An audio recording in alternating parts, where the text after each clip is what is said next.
بسم الله الرحمن الرحيم والضحى والليل إذا سجى ما ودعك ربك وما قلى وللآخرة خير لك من الأولى ولسوف يعطيك ربك فترضى ألم يجدك يتيما فآوى ووجدك ضالا.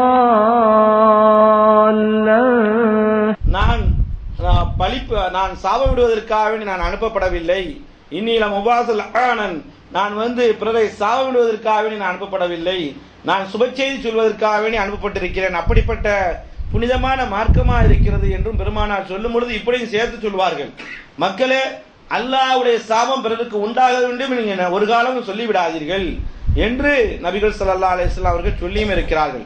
இந்த மார்க்கம் சாபம் விடுவதை வன்மையாக கண்டிக்கக்கூடிய மார்க்கம். சில நேரத்தில் சிலர்கள் மீது அந்த குற்றத்தின் காரணமாக, அந்த பாவத்தின் காரணமாக அல்லாஹ்வுடைய சாபம் கிடைக்கிறது மட்டுமல்லாமல் குறிப்பாக மலக்குகளுடைய சாபம் கிடைக்கிறது. இன்றைக்கு தலைப்பே மலக்குகளுடைய சாபம் தான். ஆனால் மலக்கு சுயமாக செய்யவில்லை, அல்லாஹ்வுடைய அனுமதியோடு தான் அவர் செயல்படுகிறார். அல்லாஹ் தன் திருமறையிலே சொல்லி காட்டுகின்றான், இன்னல்லதீன யக்துமூன மா அன்ஸல்னா மினல் பய்யினாத்தி வல் ஹுதா. இது சரியான சான்றிதழ் வந்ததற்கு பின்னால், சரியான நேர்வழி வந்ததற்கு பின்னால், அல்லாஹ் இறக்கியதற்கு பின்னால் யார் மறைக்கிறார்களோ, மிம்பாதி மாபையன்னா இன்னாசி ஃபில் கிதாபி, வேதத்திலே மக்களுக்காக வேண்டி இதான் தெளிவான செய்தி, இதான் தெளிவான சான்றிதழ், இதான் தெளிவான நேர்வழி என்று அல்லாஹ் வேதத்திலே அறிவித்ததற்கு பின்னாலேயும் சிலர்கள் யார் மறைக்கிறார்களோ, உலாயிக்க இவர்கள் மீதுதான் எல்ஆனுஹுமுல்லாஹ், அல்லாஹ்வுடைய சாபம் அவர்கள் மீது இருக்கிறது. வயல்ஆனுஹுமுல் லாயினூன், சபிக்கக்கூடியவர்களும் உலகத்திலே நல்லவர்கள் சபிக்கிறார்கள் என்று அல்லாஹ் சொல்லிவிட்டு சொல்கிறான். இல்லல்லதீன தாபு, யார் பாவமன்னிப்பு தேடினார்களோ, வாஸ்லஹு தங்களை சீர்திருத்திக் கொண்டார்களோ, ஒபய்யனு மறைத்தத பின்பு தெளிவாக மக்களுக்கு எடுத்து சொன்னார்களோ, அவர்களை தவிர அவர்களை நான் மன்னிக்க கூடியவனாக இருக்கிறேன் என்று அல்லாஹ் தன் திருமறையிலே தொடர் வசனத்திலே ஒரே வசனத்தில் அல்லாஹ் சொல்லி காட்டுகிறான். அடுத்து அல்லாஹ் தொடராக சொல்கிறான், இன்னல்லதீன கஃபரு ஒமாத்து, எவர்கள் அல்லாஹ்வை நிராகரித்த நிலைமையிலே மரணித்தார்களோ, ஓம் குஃபாருன், அவர்களோ அல்லாஹ்வை நிராகரிப்பவர்களாக அவர்கள் மௌத்தாகிவிட்டார்கள். உலாயிக்க அலைஹிம், அவர்கள் மீது இருக்கிறது லானத்துல்லாஹ், அல்லாஹ்வுடைய லானத்தும், வல் மலாயிகா, மலக்குமாருடைய லானத்தும் சாபமும் இருக்கிறது. வன்னாசி அஜ்மஈன், உலகத்தில் யார் யாரெல்லாம் நல்லவர்களாக வாழ்கிறார்களோ அவர்களுடைய சாபமும் அந்த காபிர்கள் மீது இருக்கிறது என்று அல்லாஹ் ரப்பல் ஆலமீன் தன் திருமறையில ஒரே வசனத்தில் சூரத்துல் பக்கராவிலே தொடர்ச்சியாக சொல்லி காட்டுகிறான். இதை முடிக்கும் போது எப்படி சொல்றான்னு சொன்னா, ஹாலிதீன ஃபீஹா, அவர்கள் நரகத்தில் நிரந்தரமாக இருப்பார்கள். லா யஹஃபு அன்ஹுமுல் அஸாப், வேதனை சற்று கூடும் குறைக்கப்பட மாட்டாது. வலாஹும் யன்துரூன், அவர்களுக்கு அவகாசமும் கொடுக்கப்பட மாட்டாது என்று படைத்தவன் தன் திருமறையிலே பறைசாட்டுகின்றான். பாசத்துக்குரிய சகோதரர்களே, எப்பவெல்லாம் நம்முடைய சத்தியத்தை சொல்லாமல் நாம் மட்டும் உள்வாங்கி கொண்டு பிற மக்களுக்கு எடுத்து சொல்லாமல் இந்த ஹக்கை, இந்த குர்ஆனை, இந்த தௌஹீதை, இந்த சுன்னாவை எடுத்து சொல்லாமல் நமக்குள்ளே போதும் என்ற அடிப்படையிலே மறைத்து புதைத்து நம்முடைய உள்ளத்தில் வைக்கிறோமோ, அல்லாஹ் காப்பாற்ற வேண்டும். இந்த வசனத்துக்கு நாமும் சொந்தக்காரர்கள் ஆகுவோம். சொன்னால் பகமை வந்துவிடுமே, சொன்னால் பிரச்சனை வந்துவிடுமே, சொன்னால் நட்பு கெட்டுவிடுமே, சொன்னால் உறவு கெட்டுவிடுமே, சொன்னால் சம்பாத்தியம் நின்றுவிடுமே என்றெல்லாம் யார் கற்பனை பண்ணி கொண்டு சத்தியத்தை மறைக்கிறார்களோ அவர்களுக்கு அல்லாஹ்வுடைய சாபம் உண்டாக வேண்டும் என்றுதான் இந்த வசனம் நமக்கு சொல்லி காட்டியது.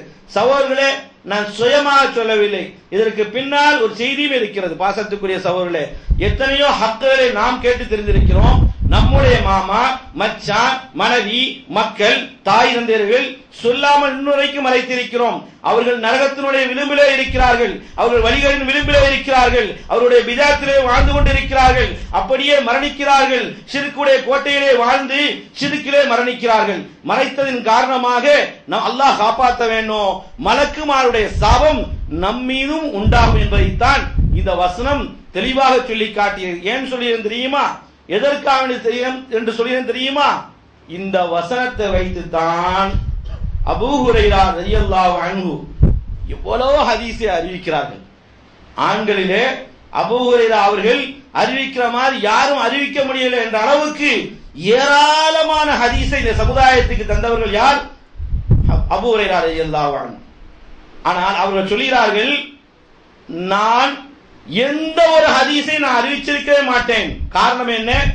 இறைவனுடைய பயத்தின் அடிப்படையில, பேணுதல் அடிப்படையில, ஏதோ இங்கே தவறு நிகழ்ந்து விடுமோ என்ற அடிப்படையில எல்லா செய்திகளையுமே அப்படியே நான் விட்டுவிட நினைத்தேன். இந்த ஒரு வசனம் தான் என்னுடைய உள்ளத்தை ஆட்டி படைத்தது. லவ்லா ஆயா ஃபி கிதாபில்லாஹ், அல்லாஹ்வுடைய வசனத்திலே இது ஒன்று இருக்கவில்லை என்று சொன்னால் நான் நிறைய செய்தி சொல்லியிருக்கவே மாட்டேன் மக்களுக்கு. ரசூல் ஸல்லல்லாஹு அலைஹி வஸல்லம் இடத்திலிருந்து மண்டியிட்டு கற்றுக்கொண்ட அனைத்துமே இந்த சமுதாயத்துக்கு நான் சொல்லிக் கொடுத்தேன் என்று சொன்னால் இந்த ஆயத்து தான் என்னை உலுக்கியது, இந்த ஆயத்து தான் என்னை அசைவோட வைத்தது என்ற செய்தியை மக்களுக்கு சொன்னார்கள் என்று சொன்னால் எத்தனை செய்தியை ஜும்மால கேட்கிறோம். இது யாரிடத்தையா பரப்பி இருக்கிறோமா அல்லது பிற மக்களுக்கு ஹிதாயத்தின் பக்கம் நெருங்காமல் இருக்கிறார்களே, ஹிதாயத்தினுடைய வாடையே நுகராமல் இருக்கிறார்களே, என்ன பிரச்சனை வந்தாலும் கூட சொல்வது நம் கடமை என்றால் நாம் நினைத்து சொல்லி ஆய்ந்து பார்த்திருக்கிறோமா அல்லது சிந்திச்சிருக்கிறோமா என்பதைத்தான் இந்த வசனம் நம்மளை சீர்தூக்கி பார்க்க சொல்கிறது. இந்த ஒரு வசனத்தினாலே தான் அபூ ஹுரைரா ரலியல்லாஹு அன்ஹு நிறைய ஹதீஸ்களை தந்தார்கள். திரும்ப திரும்ப அபூ ஹுரைரான்னு சொல்றோம், ஏராளமான செய்தியை தந்தார்கள். ஒரு வசனம் தான் அவருடைய வாழ்க்கையை அப்படியே பிரட்டி போட்டது, மாற்றியது. இந்த சமுதாயத்திற்கு கல்வியை நிறைய போய் சேர்க்க வேண்டும், மார்க்க செய்தியை சேர்க்க வேண்டும் என்பதற்காக வேண்டி இந்த வசனம் தான் அவருடைய உள்ளத்திலே சொல்லியது. எத்தனையோ வசனங்களை கேட்கிறோம், எத்தனையோ செய்திகளை கேட்கிறோம், அனைத்துமே நமக்கு என்ன வந்து விட்டது என்ற அடிப்படையில சிலர்கள் வாழ்வதும் உண்டு. சிலர்கள் கேட்டுக்கொண்டே இந்த காதை அல்லாஹ் தந்திருக்கிறான், மற்றொரு காதை எதற்கு தந்தான் என்று நினைப்பவர்களும் உண்டு. இந்த மாதிரி இருந்தேன்னு சொன்னா அல்லாஹ் காப்பாத்தணும், இந்த ஆயத்து சொல்லுவ மாதிரி லானத்துக்குரியவர்களாக சாபத்துக்குரியவர்களாக ஆய்விடக் கூடாது என்பதை முதலாக நாம் நினைக்க வேண்டும். பாசத்துக்குரிய சகோதரர்களே, அடுத்து நபிகள் நாயகம் ஸல்லல்லாஹு அலைஹி வஸல்லம் அவர்கள் மலக்குமாருடைய சாபத்துக்கு உள்ளாகக்கூடியவர்கள் சிலரை சொல்லி காட்டினார்கள். பெருமானார் ஸல்லல்லாஹு அலைஹி வஸல்லம் அவர்கள் சொல்கிறார்கள், கிதாபுல் ஹஜ் என்ற பாடத்திலே முஸ்லிம் ஷரீஃபிலே வருகிறது, பெருமானார் ஸல்லல்லாஹு அலைஹி வஸல்லம் அவர்கள் மதீனாவில சில ஏரியாவை புனிதமாக சொன்னார்கள். சவுர் என்ற மலையிலிருந்து சில குறிப்பிட்ட ஏரியா வரை புனிதமான இடமா இருக்கிறது, அந்த புனிதத்தை பாதுகாக்க வேண்டும், அந்த புனிதத்தை எவன் கெடுக்கிறானோ அவன் மீது மலக்குடைய சாபம் உண்டாகட்டும் என்று நபி ஸல்லல்லாஹு அலைஹி வஸல்லம் அவர்கள் சொல்லி காட்டினார்கள். ஒரு கட்டத்திலே ரசூலுல்லாஹ் அதை தொடர்ந்து சொல்கிறார்கள். முஸ்லிம் ஷரீஃபிலே வருகிறது, மன் நஹதஸ ஃபீஹா ஹதஸன், எவன் இந்த புனிதமிக்க நகரத்திலேயே, நான் உருவாக்கிய நகரத்திலேயே, நான் ஏகத்துவத்தை நான் கொண்டு வந்த இந்த நகரத்திலேயே, கலிமா ஓங்க செய்த நகரத்திலேயே, ஹக்கை எடுத்து சொன்ன நகரத்திலேயே யார் ஒரு நூதன அனுஷ்டானங்களை விதாத்தை உருவாக்கிறானோ ஃபலைஹி லஅனத்துல்லாஹ், அவன் மீது வல் மலாயிகா, அவன் மீது அல்லாஹ்வுடைய சாபம் மலக்குடைய சாபம் உண்டாகட்டுமாக, வன்னாசி அஜ்மஈன், ஒட்டுமொத்த மனிதருடைய சாபம் உண்டாகட்டுமாக. இப்படி சொல்லிட்டு ரசூலுல்லாஹ் சொல்றாங்க. இங்க தான் நல்லா கவனிக்கணும். நிறைய மக்கள் ஹஜ் செய்யறாங்க, நிறைய மக்கள் உம்ரா செய்யறாங்க, நிறைய மக்கள் தர்மம் கொடுக்கிறார்கள், ஜக்காத்தை வழங்குகிறார்கள், குழப்பமே இல்லை இந்த மசாயில்ல, தொழுகிறார்கள். ஆனால் சில வழிகேடான காரியத்தில் ஈடுபட்டு விட்டால், சில பிதாத்தான காரியத்தில் ஈடுபட்டு விட்டால் அல்லாஹ்வுடைய திருத்தூதர் ஸல்லல்லாஹு அலைஹி வஸல்லம் கடினமான வார்த்தையை சொல்கிறார்கள். லா யக்பலுல்லாஹு மின்ஹு யௌமல் கியாமா சர்ஃபன் வலா அத்லன். இந்த சர்ஃபன் என்று சொல்வதற்கு பல்வேறு அர்த்தங்களை முஹத்தீஸ்கள் கொடுக்கிறார்கள். அல்லாஹ் கடமையான எந்த ஒரு இபாதத்தை இவரிடத்திலிருந்து ஏற்றுக்கொள்ளவே மாட்டான். சர்ஃபன் வலா அத்லன், இவரிடத்திலிருந்து தௌபாவை அல்லாஹ் ஒரு காலம் ஒப்புக்கொள்ளவே மாட்டான். பாவம் செய்த பாவம் என்ன? விபச்சாரம் அல்ல சகோதரர்களே, மதுபானம் அல்ல சகோதரர்களே, மிகப்பெரிய பாவமாக கொடிய பாவமாக என்ன நினைக்கிறது தெரியுமா? மார்க்கத்தில் இல்லாத சொல்லாத அங்கீகாரம் இல்லாத யார் ஏற்றினாரோ அதுதான் மிகப்பெரிய ஒரு சாபத்துக்குரியதாக பெருமானார் ஸல்லல்லாஹு அலைஹி வஸல்லம் அவர்கள் சொன்னார்கள். கியாமத் நாளில் அவனுக்கு மன்னிப்பும் கிடையாது என்று பெருமானார் ஸல்லல்லாஹு அலைஹி வஸல்லம் சொன்னாங்க.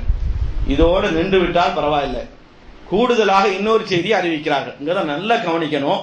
சிலர்கள் நினைப்பார்கள், நாங்கள் தான் சுத்தமாக இருக்கிறோமே, நாங்கள் தான் சரியா இருக்கிறோமே, நாங்கள் தான் தவறு செய்யவில்லையே, நாங்கள் ஒழுங்காக இருக்கிறோமே, அவர்கள் தானே செய்கிறார்கள், அதற்கு நாங்கள் என்ன செய்ய முடியும், அப்படியெல்லாம் கேட்போம் வியாக்கியானமாக. ரசூலுல்லாஹ் சொல்றாங்க.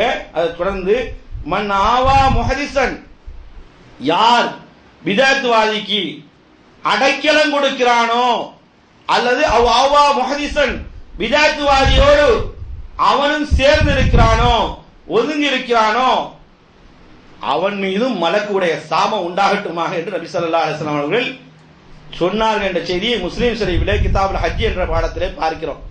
இன்னைக்கு என்ன நினைக்கிறோம், அடிக்கடி நம்ம சொல்றதுதான் ஹக்கை சொல்லக்கூடிய கூப்பிட்டால் எந்த இடத்துக்கான போகணும்.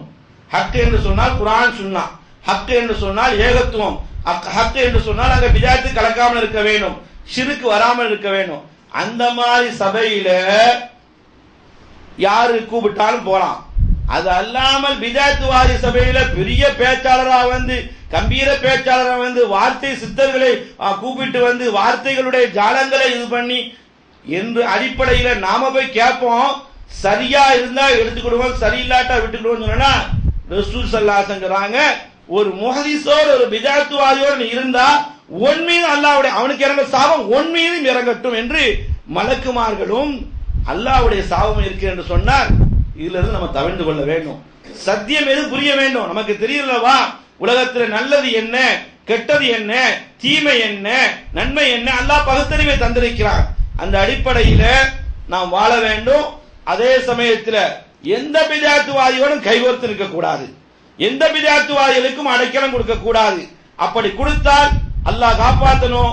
நமக்கு கிடைக்க தண்டனை மறுமையில வெற்றி கிடையாது மட்டுமல்லாமல் மலக்குமாருடைய சாபம் என்றென்று உண்டாகி கொண்டிருக்கிறது என்பதைத்தான் நபி ஸல்லல்லாஹு அலைஹி வஸல்லம் சொன்னாங்க. அடுத்து இன்னொரு செய்தியை பார்க்கிறோம்.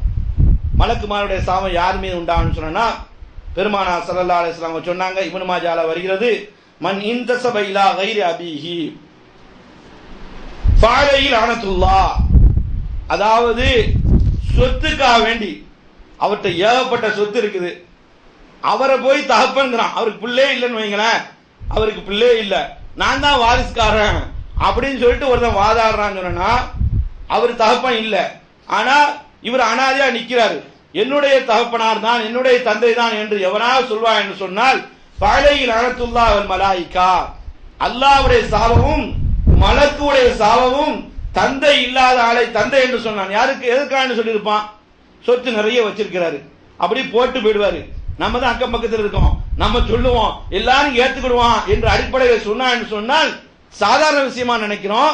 அல்லாஹ்வுடைய சாபம் மலக்குமாருடைய சாபம் எவன் வாதிட்டானோ அவன் மீது உண்டாகும் என்று நபி ஸல்லல்லாஹு அலைஹி வஸல்லம் சொன்னாங்க. ஏன்னு சொன்னா பிறக்காத தாப்பனை போய் இவன் யாருக்கோ பிறந்திருக்கான் இப்படி வந்து உலக காரணத்துக்காக வேண்டி இப்படி செய்தால் அவன் மீதும் தண்டனை மலக்குமாருடைய சாபம் உண்டாகட்டும் என்று பெருமானார் ஸல்லல்லாஹு அலைஹி வஸல்லம் சொன்னாங்க.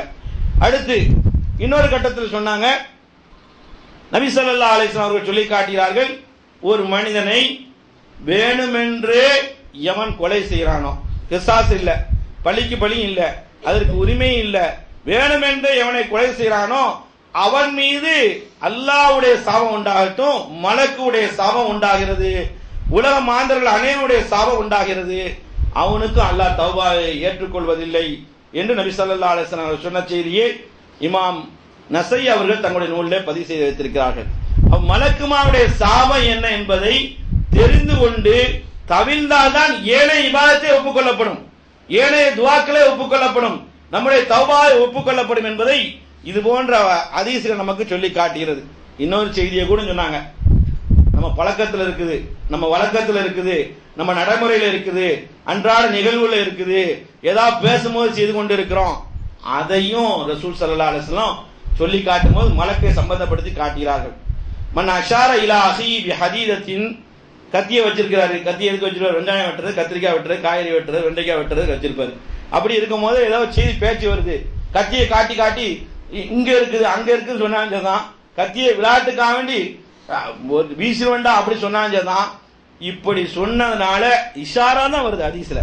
மன் அஷார இலா அஹி பி ஹதீதத்தின், ஆயுதத்தை கொண்டு, கத்தியல்ல ஆயுதம், இதெல்லாம் ஆயுதம் மனிதனை கொள்ளுமோ அந்த மாதிரி ஆயுதங்களை கொண்டு யார் இப்படி சமிக்கினை காட்டி பேசினாரோ, விளையாட்டுக்கு பேசினாரோ, கோபத்துல பேசினாரோ, அப்படி பேசினால் மார்க்க எந்த அளவுக்கு புனிதமா இருக்கு பாருங்க. இதை போய் வன்முறை தூண்டுதுங்கிறாங்க. போய் ரசூலுல்லாஹ் இன்னொரு கட்டத்தில் சொல்றாங்க, ஏதோ ஆயுதம் கொண்டு போனா இப்படி மறைச்சிட்டு கொண்டு போங்க, அது யாரையும் குத்திடக்கூடாது, யாருக்கும் நோய் செய்யக்கூடாது, உங்க கக்குள்ள உங்க அக்குள்ள வச்சுக்கோங்க, அல்லது இப்படி வச்சுக்கோங்க, கீழே பாய்க்கு வச்சுக்கோங்க அந்த கூர்மையான இடத்தை, அப்படி சொல்லக்கூடிய மார்க்கத்துல இன்னைக்கு இது வன்முறை செய்யுது, அதனாலே தான் இவர்கள் வன்முறையாளர்களா இருக்கிறார்கள். நாடு லெவலில் செய்யறாங்க. எதற்கு செய்யறாங்கன்னா ஒரு உண்மையை புரிஞ்சுக்கணும். சப்ஜெக்ட் மாறி அல்ல, இந்த இஸ்லாம் ஓங்கி வளர்ந்து விடக்கூடாது. இந்த தாவா பணி உலகம் முழுக்க ஓங்கி வளர்கிறது.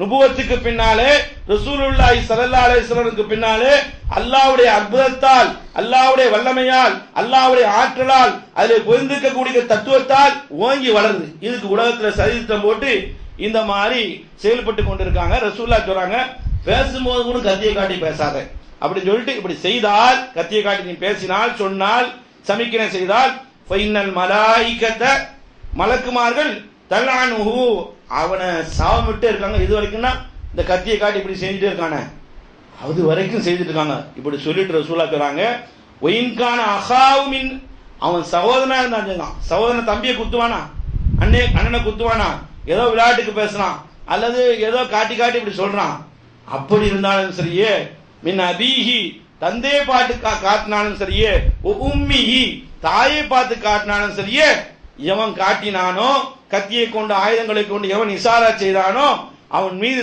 கத்தியை கீழே வைக்கும் வரை, அவர் இஷாரா ஓய்க்கும் வரை, இஷாரா விட்டு விலகும் வரை மலக்குமாருடைய சாபம் உண்டாகிறது என்ற செய்தியை இமாம் முஸ்லிம் ரஹ்மத்துல்லாஹி அவர்கள் கிதாபுல் பிர் வல் இஹ்சான் என்ற ஆதாப் ஒழுக்கவியல் பாடத்தில் கொண்டு வரக்கூடிய காட்சியை பார்க்கிறோம். அடுத்து ஒரு முக்கியமான செய்தி, இதுதான் தலைப்புக்கே காரணம். பாசத்துக்குரிய சகோதரர்களே, இந்த தலைப்பை கொடுத்ததுக்கே மிகப்பெரிய காரணம் இதுதான். குறிப்பாக நபி ஸல்லல்லாஹு அலைஹி வஸல்லம் அவங்க சொல்லி காட்டுறாங்க. என்ன சொல்றாங்கன்னு சொன்னா, ஒரு மனிதர் தன்னுடைய மனைவியை படுக்கைக்கு அழைக்கிறார். தன்னுடைய ஆசையை தீர்த்து கொள்வதற்காக வேண்டி அழைக்கிறார். பாபத், அவள் மறுக்கிறார். அப்படி மறுத்தால் ரசூல் ஸல்லல்லாஹு அலைஹி வஸல்லம் சொல்றாங்க, மலக்குமாருடைய சாபம் உண்டாகி கொண்டே இருக்கிறது அந்த மனைவியின் மீது. ஒரு கணவர் தன்னுடைய மனைவியை ஆசைக்காக வேண்டி படுக்கைக்கு அழைக்கிறார். ஆனால் இந்த மனைவியோ மறுக்கிறார். மறுத்ததன் காரணமாக அவளுக்கு கிடைக்கக்கூடிய சாபம் என்ன? மலக்குமார் சாபம் விட்டுக் கொண்டிருக்கிறார்கள். ஹத்தா துஸ்பிஹ, காலை ஆகும் வரை. இன்னொரு கட்டத்தில் ஒரு ஹதீஸ்ல வருது, ஹத்தா தர்ஜிஅ ஃபீ ரிவாயத்தின் உக்ரா, அவர்கள் திரும்பவும் கணவரிடத்துல போகும் வரை மலக்குமாருடைய சாபம் பிரத்தியமாக இவளுக்காக வேண்டி நியமிக்கப்பட்டிருக்கிறது. மலக்குமார்கள் நல்லவர்கள், துவாவும் செய்வார்கள். ஏராளமான, அது தனி தலைப்பு, துவாவுல் மலாயிக்கானே சொல்லணும். மலக்குமார்கள் துவா செய்வதற்காக நியமிக்கப்பட்டிருக்காங்க. இப்படி கொடுமையான காரியத்திற்கு, பாவமான காரியத்திற்காக வேண்டி சாபமிடுவதற்காக அல்லாஹ் சிலரை நியமிச்சிருக்கான். அந்த அடிப்படையில கணவனோடு கோபித்துக் கொண்டு கணவனோடு சேர்ந்து இல்லறத்தில் ஈடுபடாமல் மறுத்தாலோ, அவள் திரும்பி கணவனோடு சேரும் வரை மலக்குமாருடைய சாபம் அவள் மீது உண்டாகிக் கொண்டே இருக்கிற என்ற செய்தியை பெருமானார் ஸல்லல்லாஹு அலைஹி வஸல்லம் அவர்கள் சொல்லி காட்டினார்கள். இந்த அடிப்படையில குறிப்பாக இது ரசூல் ஸல்லல்லாஹு அலைஹி வஸல்லம் அவங்க பெண்கள் அடிக்கடி சண்டைகள் சச்சரவு செய்வதனால, கணவரோடு எவ்வளவுதான் ரொம்ப கணவன் இறங்கி போனாலும் கூட மனைவிமார்கள் செய்யக்கூடிய மோசமான இந்த செய்தி இருப்பதனால அல்லாஹ் ரப்புல் ஆலமீன் இவ்வளவு பெரிய சாபத்தை இந்த மனைவிமார்கள் மீது ஏவப்படுத்தி நிலைநாட்டியிருக்கான் என்ற செய்தியை கூட அவர்கள் தெரிந்து கொள்ள வேண்டும் என்பதை ரசூல் ஸல்லல்லாஹு அலைஹி வஸல்லம் சொல்லி காட்டினார்கள். இது அல்லாம பெருமானார் ஸல்லல்லாஹு அலைஹி வஸல்லம் அவங்க ஒரு நாள் மிம்பர்ல ஏறுறாங்க. ஏறிக்கொண்டிருக்கும் பொழுது உங்களுக்கு தெரிஞ்ச சம்பவம், வழக்கத்துக்கு மாற்றமாக முதல் படியில ஏறும்போதும் சரி, இரண்டாவது ஏறும்போதும் சரி, மூன்றாவது படியில் ஏறும்போதும் சரி, வழக்கத்துக்கு மாற்றமாக அல்லாஹ்வுடைய திருத்தூதர் ரசூலுல்லாஹி ஸல்லல்லாஹு அலைஹி வஸல்லம் அவங்க ஆமீன் ஆமீன் ஆமீன் என்று சொல்கிறார்கள். அவன் சஹாபாக்கள் கேட்கிறார்கள், என்ன வழக்கத்துல எப்பொழுதுமே மிம்பர்ல ஏறக்கூடிய நேரத்தில் இந்த வார்த்தையே இல்லை. கொத்துபா முடிஞ்சு கீழே இறங்கின உடனே அப்படியே ஹதீஸ் வருது. கேட்கிறாங்க, அல்லாஹ்வுடைய திருத்தூதர் ஸல்லல்லாஹு அலைஹி வஸல்லம் கேட்கிறாங்க, சஸ்பென்ஸா சும்மா ஆமீன் ஆமீன் ஆமீன் 3 தடவை சொன்னீங்க ஒவ்வொரு தடவை ஏறும் பொழுதும். ஆனா எதற்காக வேண்டி சொன்னீங்க, ஏன் சொன்னீங்க என்பது காரணம் என்ன என்று கேட்கும் பொழுது அப்பொழுதுதான் சொல்றாங்க ரசூலுல்லாஹ், அத்தானி ஜிப்ரீல், என்னிடத்துல ஜிப்ரீல் வந்தார். ஃபகால யா முஹம்மத், ஓ முஹம்மதே, குல் ஆமீன் ஆமீன் என்று சொல்லும்படி சொன்னார். எதற்காக வேண்டி சொன்னார் என்று சொன்னால், ரகிம அன்பு இம்ராயின் ருக்கிரத் இந்தஹு, ஃபலம் யுஸல்லி அலைக்க, ரசூல் ஸல்லல்லாஹு அலைஹி வஸல்லம் உடைய திருநாமம் கூறப்பட்டு எவர் ரசூல் மீது ஸலவாத்து சொல்லவில்லையோ அவன் நாசமாக வேண்டும் என்று மலக்கு சபித்தார். அதற்கு ஆமீன் சொல்ல வேண்டும் என்று சொன்னார். நான் ஆமீன் சொன்னேன் என்று இந்த ஹதீஸை பார்க்கிறோம். சகோதரர்களே, இந்த ஹதீஸ் சாதாரணமாக நம்ம நினைத்து விடக் கூடாது. பல தடவை தான் கேட்டிருப்போம். ஏன் கோடி கணக்கில் கேட்டேன்னு வைங்களேன், எப்பொழுது செயல்படுத்தவில்லையோ அது வரைக்கும் இது புதுசு தாங்க. நமக்கு செயல்படுத்தினால்தான் சஹாபாக்கள் அடுத்த நிலைமைக்கு மாறுவார்கள். நாம் கேட்டு மட்டும்தான் வைத்திருக்கிறோம், சொல்லியதே இல்லை. இன்னைக்கு குறிப்பா வெள்ளிக்கிழமை ரசூலுல்லாஹ் மீது ஸலவாத் சொல்றது எல்லா காலமும் சொல்லணும், குறிப்பா வெள்ளிக்கிழமை என்று வருகிறது. ஆனா நபி அல்லாஹ் என்றாங்க தான், ரசூலுல்லாஹ் பேரதான் சொல்லணும் தேவையில்லை. நபி அல்லாஹ் என்று சொன்னாங்க தான், ரசூலுல்லாஹ் என்று சொன்னாங்க தான், ஹபீபுல்லாஹ் என்று சொன்னாங்க தான், முஹம்மது ஸல்லல்லாஹு அலைஹி வஸல்லம் சொன்னாங்க தான். எப்படி சொன்னாலும் நம்ம ஸலவாத்தை என்ன செய்யணும், சொல்லணும். ஆனா சொல்லலன்னு சொன்னா என்ன தண்டனை கிடைக்குதுங்க, கொஞ்சம் ஆழமா சிந்திக்கணும். என்ன தண்டனை கிடைக்குதுன்னு சொன்னா, நன்மை கிடைக்காட்டாலும் பரவாயில்லைன்னு சொல்லிட்டு போங்க. என்ன தண்டனைங்கன்னா மலக்குமாறு நம்ம மீது சாபம் விடுறாங்க. காரணம் தெரியுமா? உங்க தந்தையை விட உங்க தாயை விட சென்ற ஜும்மால கூட சொல்லியிருப்பாங்க, யாரு உங்களை இம்மையிலையும் நேர்வழி காட்டி மனிதனை மனிதனாக வாழ வைத்து காட்டு மிராண்டித்தனத்திலிருந்து தூக்கி எறிந்து மறுமையிலே வெற்றியாளர் ஆக்குவதற்கு மகத்தான பாடுபட்டார்கள். சொத்தை இழந்தார்கள், சுகத்தை இழந்தார்கள், வீடிலே இழந்தார்கள், தாய்பிலே அடிக்கப்பட்டார்கள், உகத்திலே உடைக்கப்பட்டார்கள், பற்கள் உடைக்கப்பட்டன, தலையை சின்ன பின்னமாக கோர காட்சியா ஆக்கினார்கள். இது மட்டுமல்ல, மிகப்பெரிய ஷஃபாஅத் மறுமைக்காக வேண்டி அவர்கள் இந்த சமுதாயத்தில் பாவிகள் வரக்கூடிய நேரத்தில் மன்றாடுறதுக்காக வேண்டி அந்த துஆவை வைத்திருக்கிறார்கள். இவ்வளவு கருணை உள்ள காத்தமுன் நபிக்கு இந்த நன்றி கடனும் செய்யாட்டா நன்றி கெட்டவர்கள் நாம். இதுதான் உண்மை நிலவரம். பாசத்துக்குரிய சகோதரர்களே, நாம சொல்லி ரசூலுல்லாஹ்வுடைய அந்தஸ்து உயர போறது இல்லை. அல்லாஹ் சொல்லிட்டான், மகாம மஹ்மூதா போலுக்குரிய இடத்துல எழுப்ப போகிறேன்னு சொல்லிட்டான். ஷஃபாஅத்துல் குப்ரா மிகப்பெரிய பரிந்துரை செய்ய போகிறார் என்று அல்லாஹ் சொல்லிட்டான். பலவங்க தவறா நினைச்சிருக்காங்க. ரசூலுல்லாஹ் மேல ஸலவாத் சொல்றது அவங்கள்ட்ட நம்ம ஏதோ வேண்டுதல் பண்றோம்னு நினைச்சிட்டாங்க. தப்பு தப்பு தப்பு. ரசூலுல்லாஹ்வுக்கு ஸலவாத் சொல்வது ரசூலுக்காக துஆ செய்கிறீர்கள். யா அல்லாஹ் முஹம்மது ஸல்லல்லாஹு அலைஹி வஸல்லம் அருள் புரிவாயாக, அவருடைய குடும்பத்தாருக்கு அருள் புரிவாயாக. எப்படி இப்ராஹிம் அலைஹிஸ்ஸலாம் அவர்களுக்கும் இப்ராஹிம் அலைஹிஸ்ஸலாம் அவர்கள் குடும்பத்தாருக்கும் அருள் புரிந்தாயோ அதுபோல அருள் புரிவாயாக. நீங்க என்ன நினைச்சுக்கிறீங்க, நாம என்ன நினைச்சுக்கிறோம்? ரசூலுல்லாஹ் மேல ஸலவாத் சொல்றோம்னா ரசூலுல்லாஹ் நம்ம வேண்டுதல் பண்ற நினைக்கிறோம். ரசூலுல்லாஹ்வுக்கு நன்றி கடன் பட்டிருக்கிறோம். நம்மளை நேர்வழி தந்ததற்காக வேண்டி சொன்னார்கள். அல்லாஹ் ரப்புல் ஆலமீன் வானல் மாஹி, ரசூலுல்லாஹ்வுக்கு மறுபெயர் நான் தான் அழிக்கக்கூடியவன். எதை?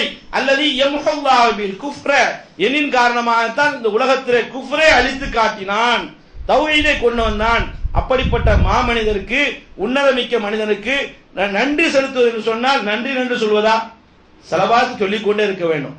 தொழுகையிலே மட்டுமல்ல, தொழுகையிலே சொல்வது நம்ம மீது கடமையாக்கப்பட்டு விட்டது. தொழுகைக்கு வெளியே சரி சொன்னால்தான் ரசூலுல்லாஹ்வுக்கு நன்றி கடன் பட்டிருக்கிறோம் அர்த்தம், நன்றி செய்திருக்கிறோம் அர்த்தம். ஒரு சாதாரண ஒரு பேனாவை தந்து கையெழுத்து போட சொல்லிட்டு கேட்கிறோம், எங்கேயாவது நின்று கேட்கிறோம், பேங்க்ல நின்று கேட்கிறோம், விமான நிலையத்தில் நின்று கேட்கிறோம். தந்த உடனே அவருக்கே நீங்க ஜஸாக்கல்லா சுக்ரியா ஒரு நிமிடம் தான் உங்க பேரை தான் எழுதுனீங்க. காலமெல்லாம் நமக்கு கை கொடுத்த மறுமையினையும் நம்மளை காப்பாற்ற போகின்ற அந்த உத்தமர் உயிரினும் மேலான மாணவி ஸல்லல்லாஹு அலைஹி வஸல்லம் அவர்களுக்கு இந்த நாவல இந்த வார்த்தை கூட நமக்கு வர வேண்டும் சொன்னால் கேடு கெட்டவர்கள் மட்டுமல்லாமல் மலக்குமாருடைய சாபத்திற்கு உள்ளாக்கப்படுகிறோம் என்பதைத்தான் ரசூலுல்லாஹி ஸல்லல்லாஹு அலைஹி வஸல்லம் அவர்கள் சொன்னார்கள் என்ற செய்தியை இங்க பார்க்கிறோம். அடுத்ததாக இன்னொரு செய்தியை ரசூல் ஸல்லல்லாஹு அலைஹி வஸல்லம் சொன்னாங்க. ஒரு மனிதனுக்கு ஒரு மலக்கு சொன்னாங்க, ஒரு மனிதன் அவன் நாசமாகட்டும், அவன் யார் என்று சொன்னால் அவனுக்கு பெற்றோர்கள் 2 பேரும் இருந்தோ அல்லது ஒரு ஆள் இருந்தோ அவரின் மூலமாக அவரின் காரணமாக எவன் சொர்க்கத்தில் நுழையவில்லையோ அவனும் நாசமாகட்டும் என்று மலக்கு சொன்னார். நான் படியில் என்று 2வது படியிலிருந்து ஃபகுல்து ஆமீன், இறைவா நீ ஏற்றுக்கொள், ஆமீன் என்று சொன்னால் நீ ஒப்புக்கொள் என்று நான் சொன்னேன். சகோதரர்களே, தாய் தந்தையர்கள் நம்முடைய இருப்பது பெரிய பாக்கியம். இழந்தவர்கள் அது வேற பிரச்சனை, அவங்களுக்கான துஆ செய்யணும். பெற்றோர்கள் தாயோ இருந்தாலோ அல்லது தந்தையோ இருந்தாலோ 2 பேருமே இருந்தாலோ அவர்களுக்காக வேண்டி அயராது நாம் உழைப்பதும் அவர்களுக்கு பணிவிடை செய்வதும் அவர்களுக்கு பாசத்தை கொட்டுவதும் அவர்களுக்காக வேண்டி நேசத்தை கொட்டுவதும் மார்க்கத்துக்கு முரணில்லாத காரியத்தெல்லாம் அவர்களுக்கு பணிவதும் அவர்களுக்கு கட்டுப்படுவதும் மார்க்கம் பெரிய பாக்கியமாக தருகிறது. அவர்கள் மூலமாக சொர்க்கத்தை நுழைய முடியும் என்று சொல்கிறது. நான் கூட சென்ற ஜும்மால சொல்லியிருக்கிறேன், இறைவனுடைய திருப்தி வேண்டும் என்று சொன்னால் முதலாக அந்த பெற்றோருடைய திருப்தி தேவை. ஒயின் பலமாகு அவர்கள் அக்கிரமம் செய்தாலும் சரி, ஹதீஸ் நான் சொந்த வார்த்தை அல்ல, இமாம் பைஹகி கொண்டு வருகிறார்கள். ஒயின் கான பலமாகு பெற்றோர்கள் நமக்கு அக்கிரமம் செய்தாலும் சரியே, அநியாயம் செய்தாலும் சரியே, சொத்திலே வேட்டு வைத்தாலும் சரியே, சுகத்திலே பிரச்சனையிலே நமக்கு தலையிட்டாலும் சரியே, அவர்கள் எப்படி இருந்தாலும் கூட, அவர்கள் காபிராக இருந்தாலும் சரியே, மார்க்கம் அப்படித்தான் சொல்லி காட்டுகிறது.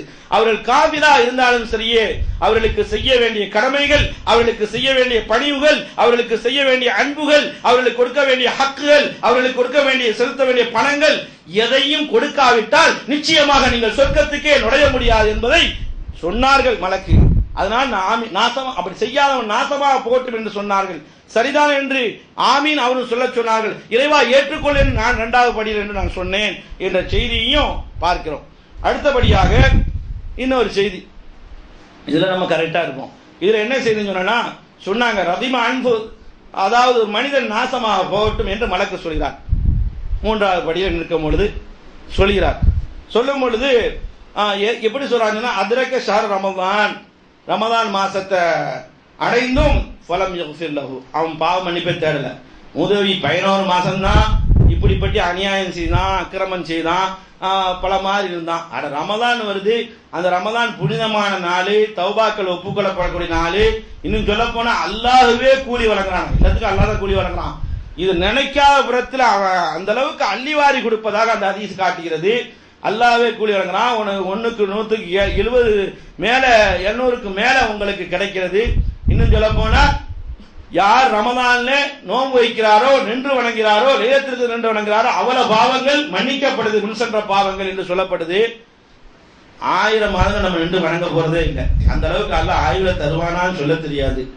1000 மாதங்களை விட சிறந்த மாதம் சொல்லப்பட்டெல்லாம் யார் ரமதானை கண்ணியப்படுத்தலையோ அவனும் நாசமாக போக வேண்டும் என்று மலக்கு சபித்தார்கள். நான் ஆமீன் என்று சொன்னேன் 3வது படியில் என்ற செய்தியை ரசூல் ஸல்லல்லாஹு அலைஹி வஸல்லம் உடைய சொல்வதை இமாம் இப்னு ஹுஸைமா என்ற நூலிலே பார்க்கிறோம். பாசத்துக்குரிய சகோதரர்களே, மலக்குமாருடைய சாபத்துக்கு ஒரு காலம் ஆளாக கூடாது. ஆளாகினால் மலக்கு சாபமிட்டால் தங்குதடையின்றி அந்த பத்துவா பலிக்கப்படும் என்பதை பல்வேறு ஹதீஸ் மூலமாக நபி ஸல்லல்லாஹு அலைஹி வஸல்லம் அவர்கள் சொல்லி காட்டினார்கள்.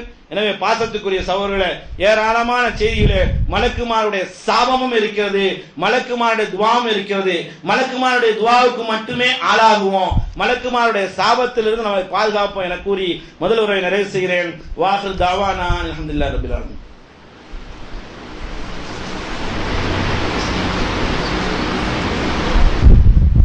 அல்ஹம்துலில்லாஹி ரப்பில் ஆலமீன். والصلاة والسلام على أشرف الأنبياء والمرسلين وعلى آله وأصحابه أجمعين. أما بعد، فقد قال الله تعالى في القرآن العظيم والفرقان المجيد: وما أنفقت من شيء فهو يخلفه وهو خير الرازقين. பாசத்துக்குரிய சகோதரர்களே, மலக்குமார்கள், சில மலக்குமார்கள் சபிப்பதற்காக வேண்டிய நியமிக்கப்பட்டிருக்கிறார்கள் அல்லாஹுவால். சில மலக்குமார்கள் துவா செய்வதற்காக நியமிக்கப்பட்டார்கள் என்று சொன்னோம். அதற்கு சான்றுக்காக வேண்டி ஒரு சம்பவத்தை பார்க்கிறோம். தினந்தோறும் ஒவ்வொரு நாளும் நித்தம் காலையில 2 மலக்குமார்கள் துவா செய்கிறார்கள். முஸ்லீம்ல, புகாரில, ஏராளமான ஹதீஸ் கிரந்தங்களில் வரக்கூடியது. என்ன துவா செய்கிறான்னு சொன்னால், அடியார்களுக்காக வேண்டி 2 மலக்குமார்கள் துவா செய்கிறார்கள். அதுல ஒரு மலக்கு சொல்கிறார், அல்லாஹும்ம என்னுடைய இறைவா, அஅதி முன்ஃபிகன் ஹலஃபா, உன் வழியில யார் யாரெல்லாம் பொருளாதாரத்தை அள்ளிவாரி கொடுத்தார்களோ. பொருளாதாரம் கொடுப்பது நிறைய பேருக்கு சங்கடம். நிறைய தொழுகை தொழுதுருவோம், நிறைய துவாக்களை கேட்டுருவோம், பொருளாதாரம் வரும்போது சிலவங்க ஓடிடுவாங்க. இப்படி ஒரு சாரார் இன்னும் கிடக்குறாங்க நிறைய பேர். பொருளாதாரத்தை அள்ளி கொடுப்பான், இபாதத் செய்ய மாட்டான். 2 சாராரும் அல்ல இடத்துல உட்பட முடியாது. 2 இணைந்து இருக்க வேண்டும். 2 குர்ஆன் சேர்த்தான் சொல்லுது. இன்னும் சொல்ல போனா பொருளாதாரத்தை அழுத்தி அல்லாஹ் பேசுறான். நம்ம மௌத்து தரக்கூடிய நேரத்துல ஏதாவது சதகா கொடுத்து திரும்பி வந்துருவனே அப்படிதான் சொல்றானா, தொழுதுட்டு வருவேன்னா சொல்லல, அப்படித்தான் சொல்லப்படுது அல்லாஹ்வுடைய வசனத்துல. அந்த அடிப்படையில ஒரு மலக்கு துவா செய்கிறார், அல்லாஹும்ம என்னுடைய இறைவா, ஒவ்வொரு நாளும் காலையில அல்லாஹ்வும்ம என்னுடைய இறைவா ஆட்சி நீ கொடுப்பாயாக, முன்ஃபிகன் உன்னுடைய வழியில யார் யாரெல்லாம் செலவழித்தார்களோ அதற்கு ஹலஃபன் பிரதிபலனை நீ கொடுப்பாயாக என்று ஒரு மலக்கு துஆ செய்கிறார். இன்னொரு மலக்கு அவர் பத்வா செய்கிறார். அதான் இன்னைக்கு தலைப்புக்குள்ளது. என்ன சொல்றாங்கன்னா, அல்லாஹ்வும்ம என்னுடைய இறைவா ஆட்சி மும்சிகன் உன்னுடைய வழியில யார் யாரெல்லாம் செலவழிக்காமல் தடுத்து வைத்திருக்கிறார். தடுத்தனா கொடுத்தவனுக்கு தான். நிறைய கொடுக்கப்பட்டிருக்குங்க, நிறைய செல்வம் கொடுக்கப்பட்டிருக்குது, நிறைய அல்லாஹ் ரப்புல் ஆலமீன் அளவில்லாம கொடுத்துட்டான். கொடுத்த காரணம் என்ன தெரியுமா? இல்லாதவங்களுக்கு கொடுக்க வேண்டும் என்பதற்கான கொடுத்தன்னு அல்லாஹ் சொல்றான், சொந்த கருத்து இல்ல. ஆனா இவங்களே வச்சுட்டு அல்லாஹ் சொல்றான் குரான்ல யார் யாரெல்லாம் கேட்டு வராங்களோ அதுல உனக்கு பங்கு இருக்கு, அவனுக்கு ஏழைக்கு பங்கு இருக்குப்பா, பிச்சைக்காரனுடைய சொத்தை நீ வச்சிருக்கிறான். இது நம்ம என்ன சொல்லுவோம்? அவன் காருன்னு சொன்னானே, என்னப்பா வளர்றீங்க, உனக்கு அல்லாஹ் இவ்வளவு செல்வத்தை தந்தான்பா, செல்வமே மிகப்பெரிய செல்வம், அந்த சாவியே பலசாலி தூக்கணும் குரான் சொல்லி காட்டுது. அதை வச்சு நீ மறுமைக்காக வேண்டி தேடிக்கொள்ளுன்னு சொன்னா பொங்கடா போங்க அறிவில்லாம நம்ம சொல்றோம்ல. இது என்னுடைய அறிவால் வந்தது, எவன் தந்த உடனே அல்லாஹ் அவ்வளத்தையும் அழிச்சான். அதான் இன்னைக்கு நிறைய பேர் நம்ம இடத்துல இருக்குது. அதுக்கு செய்யுங்க, இதுக்கு செய்யுங்க, இந்த நன்மையான காரியத்தை செய்யுங்க, இந்த தாவாவுக்கு செய்யுங்க, இந்த மாதிரி மர்க்கஸ் செய்யுங்கன்னு சொன்னா நம்முடைய கல்வி இறங்குறதே இல்லை. நம்ம எதை சரியா தெரிஞ்சு வச்சிருக்கோமோ அதுல தான் நம்ம ஈடுபடுறோம். அப்பொழுது இந்த மலக்கு சொல்வாராம், அல்லாஹ் என்னுடைய இறைவா ஆழ்த்தி மும்சிகன் உன்னுடைய வழியில எவனெல்லாம் செலவழிக்காம இருக்கானோ தலஃபன் அவனுக்கு அழிய உண்டாக்குது, அவனுடைய பொருளாதாரத்தை அழித்து விடு அப்படின்னு சொல்லி சாபம் பண்றார். காரூனுக்கு என்ன நிலைமை ஏற்பட்டது?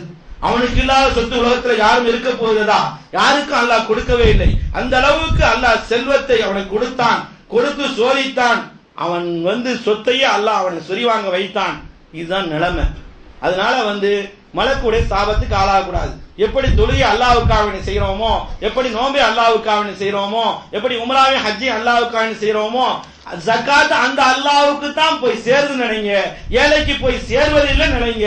அல்லாஹ் தான் கூலி கொடுக்கிறான்னு நினைங்க.